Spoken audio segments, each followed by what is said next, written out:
అందరికీ నమస్తే అండి. 4 రోజుల కిందట రాహుల్ గాంధీ గారు బెంగళూరులో ప్రెస్ మీట్ పెట్టి ఒక సంచలన అంశాన్ని తెర మీదకి తీసుకొచ్చారు. ఓట్స్ చోరీ. అసలు బీజేపీ కంటిన్యూగా గెలవడానికి కారణాలేంటి? కాంగ్రెస్ పార్టీ ఖచ్చితంగా గెలుస్తుంది, ఇండియా కూటమి ఖచ్చితంగా గెలుస్తుంది అనుకున్న లోక్సభ అండ్ శాసనసభ స్థానాల్లో కొన్ని రాష్ట్ర శాసనసభల్లో కూడా బీజేపీ వాళ్ళు భారీ మెజార్టీలతో గెలవడానికి కారణాలేంటి? హోరోహోరీ ఫైట్ ఉన్న స్థానాల్లో కూడా బీజేపీ గతంలో ఎప్పుడూ గెలవని నియోజకవర్గాల్లో కూడా గెలుస్తుండడానికి కారణాలేంటి? ఇవన్నీ కూడా సూక్ష్మంగా అధ్యయనం చేసి మైక్రో లెవెల్లో, బూత్ లెవెల్లో ఏం జరుగుతుంది అనేది అధ్యయనం చేసి రాహుల్ గాంధీ గారు ఓట్స్ చోరీ ఎలా జరుగుతోంది అనే కాన్సెప్ట్ని అందరికీ అర్థమయ్యేలాగా మొన్న ప్రెస్ మీట్ పెట్టి వివరించారు. దీని మీద ప్రస్తుతం కాంగ్రెస్ పార్టీ దూకుడుగా వెళ్తోంది. క్యాంపెయినింగ్ కూడా చాలా దూకుడుగా నడుస్తుంది. నిన్న వాళ్ళు ఒక వెబ్సైట్ లాంచ్ చేశారు. మీరు జస్ట్ గూగుల్లోకి వెళ్ళి ఓట్ చోరీ అని కొడితే చాలు. గూగుల్లోకి వెళ్ళి ఓట్ చోరీ అని కొడితే మీకు rahulgandhi.in అనే ఒక వెబ్సైట్ ఓపెన్ అవుద్ది. ఆ వెబ్సైట్లో చాలా క్లియర్గా రాహుల్ గాంధీ గారు లేవనెత్తిన ఆరోపణలన్నీ ఆధారాలతో సహా ఆ రోజు ఆయన ప్రెస్ మీట్లో ఏ అంశాల మీద మాట్లాడారు, ఏం మాట్లాడారు, దానికి సంబంధించి వాళ్ళ దగ్గర ఉన్న ఆధారాలు ఏమిటి, అవన్నీ కూడా ఆ వెబ్సైట్లో పెట్టారు. అందులో ఓట్ చోరీ ప్రూఫ్ అని ఒక విభాగం ఉంది. అంటే మీకు ఓట్ చోరీ జరిగింది అనడానికి ఉన్న ఆధారాలు ఏంటి. అలాగే డిమాండ్ ఈసీ అకౌంటబిలిటీ అనేది ఒక విభాగాన్ని స్టార్ట్ చేశారు. డిమాండ్ ఈసీ అకౌంటబిలిటీ దాని మీద క్లిక్ చేస్తే మీరు ఈసీని మీరు క్వశ్చన్ చేయొచ్చు. అలాగే రిపోర్ట్ ఓట్ చోరీ, మీకు ఎక్కడైనా ఏదైనా నియోజకవర్గంలో ఇటువంటి పరిస్థితులే ఉంటే మీరు రిపోర్ట్ చేయొచ్చు. ఇట్లా ఈ 3 విభాగాలను స్టార్ట్ చేసి ఒక క్యాంపెయినింగ్ స్టార్ట్ చేశారు. దీంతోపాటు 9650003420 ఆ నెంబర్కు ఒక మిస్డ్ కాల్ ఇస్తే చాలు, మీరు కూడా ఓట్ చోరీ క్యాంపెయిన్లో పాల్గొని ఫైట్ ఎగ్నెస్ట్ ఓట్ చోరీ దానిలో మీరు పాల్గొనవచ్చు అనమాట. ఇది కొంచెం భిన్నంగా చాలా అగ్రెసివ్గా తీసుకువెళ్తున్నారు. దీనిలో రాహుల్ గాంధీ గారు ఆ రోజు ప్రెస్ మీట్ పెట్టి ఎందుకు పర్టికులర్గా ఆ అసెంబ్లీ నియోజకవర్గాన్ని టార్గెట్ చేశారు అని మీకు డౌట్ రావచ్చు. ఎందుకంటే అక్కడ మొత్తం 7 అసెంబ్లీ నియోజకవర్గాలు ఉంటాయి. 3 బీజేపీ గెలిచింది, 4 కాంగ్రెస్ గెలిచింది ఆ పార్లమెంట్ పరిధిలో. అక్కడ లోక్సభ వచ్చేసరికి బీజేపీ గెలిచింది. 6 అసెంబ్లీ నియోజకవర్గాలు కలుపుకుంటే కాంగ్రెస్ పార్టీ 80,000కు పైగా లీడ్లో ఉంది.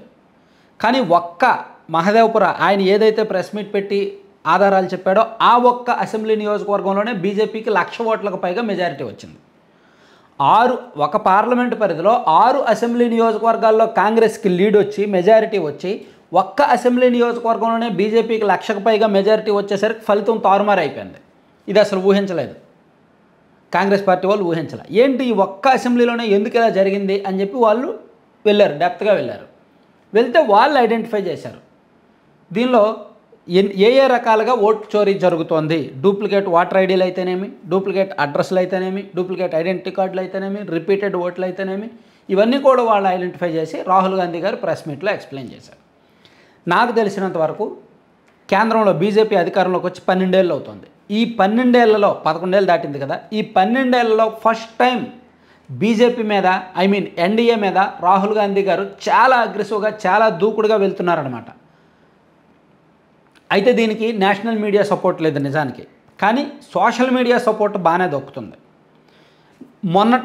నిన్నగాక మొన్నటి నుంచి బీజేపీ అనుకూల యూట్యూబ్ ఛానళ్ళు, బీజేపీ అనుకూల మీడియాలు కూడా దీనికి కౌంటర్గా రాహుల్ గాంధీకి ఏం తెలియదు, రాహుల్ గాంధీ లేవనెత్తిన ఆరోపణలో సబ్జెక్ట్ లేదు, వాళ్ళు ఓడిపోయారు కాబట్టి అది చెప్తున్నారు, ఇది చెప్తున్నారు, రాహుల్ గాంధీ చెప్పిన దానిలో లాజిక్స్ లేవు, ఆధారాలు లేవు, ఈసీ అడిగిన దానికి రాహుల్ గాంధీ సమాధానం చెప్పలేదని రకరకాల వాదన తీసుకొస్తున్నారు.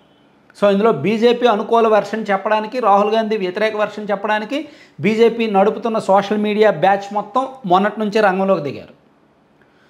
ఒకవైపు కాంగ్రెస్ పార్టీకి సోషల్ మీడియా తక్కువ and main stream media support కూడా ప్రస్తుతానికి తక్కువగానే ఉంది.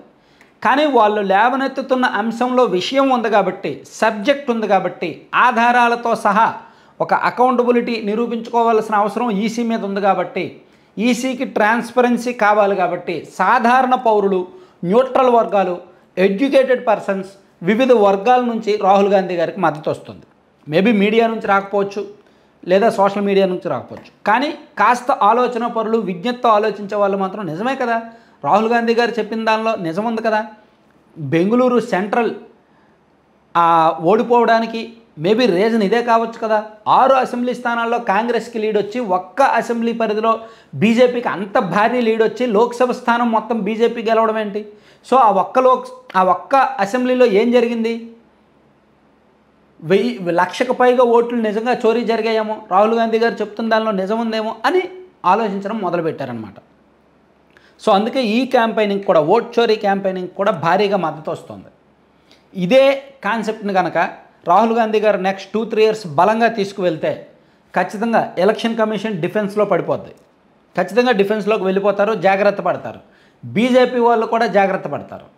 సో అది ఇండియా కూటమికి ఒక రకంగా ఆయువుపట్టు కావచ్చు. ఇండియా కూటమి అధికారంలోకి వెళ్ళడానికి ఇది, అలాగే బీజేపీని వెనక్కి లాగడానికి ఇది ఒక బలమైన కారణంగా పనిచేయవచ్చు. చూద్దాం ఏం జరుగుతుందో. Thank you.